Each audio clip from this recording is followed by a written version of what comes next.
Hi Anju. ఓ, నాకు నీ పేరు ఎలా తెలుసనా? మీ నాన్న చెప్పారు. ఆ, నీకు చాక్లెట్స్ అంటే చాలా ఇష్టం అంటగా?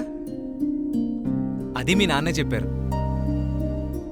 అమ్మా అంజు ఎక్కడా? చూడు చూడు చూడు చూడు చూడు చాక్లెట్.